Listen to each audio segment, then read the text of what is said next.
கணினி இனிய வணக்கம் அனைவருக்கும். இன்னைக்கு நம்ம பாலிட்டியில பகுதி 10லிருந்து 12 வரைக்கும் எப்படி அதை ஈஸியா ஞாபகம் வச்சுக்கிறோம் அப்படிங்கிறத பத்தி பார்க்க போறோம். இப்ப பகுதி 10 பெரும்பாலுமே உங்களுக்கு வந்து தாழ்த்தப்பட்டோர் மற்றும் பழங்குடியினர் பத்தின பகுதிகள சொல்லக்கூடியத. அதோட விதிகள் 244 டூ 244 ஏ. இங்க நீங்க ஞாபகம் வச்சுக்க என்னன்னா, பகுதி 10 10ம் சரி, விதிகள நீங்க கூட்டுனா 4 4 8 8 2 10 இது 2மே நமக்கு வந்து சமமா வருதுங்க. அது ஒரு இதுல வந்து ஒரு முக்கியமான தகவல். அதுபோக பகுதி 11 பெரும்பாலும் முன்னாடி காலத்துல என்ன பண்ணுவாங்க, தாழ்த்தப்பட்டோர் பழங்குடிகள் அப்படின்னாலே 10வாங்க.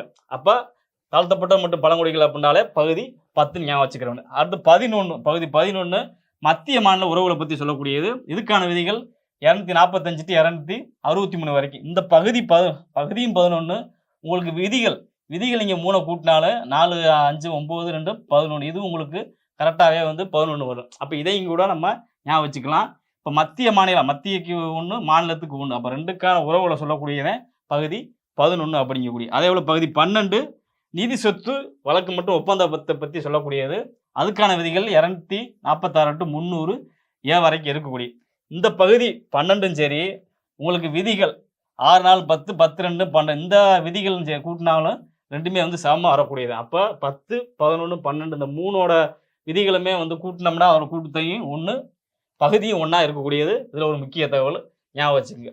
இந்த தகவல் பிடிச்சிருந்தா ஒரு லைக் பண்ணுங்க, ஷேர் பண்ணுங்க. உங்க மனசுல உள்ளத கமெண்ட் பண்ணுங்க. தேங்க் யூ ஃபார் வாட்சிங்.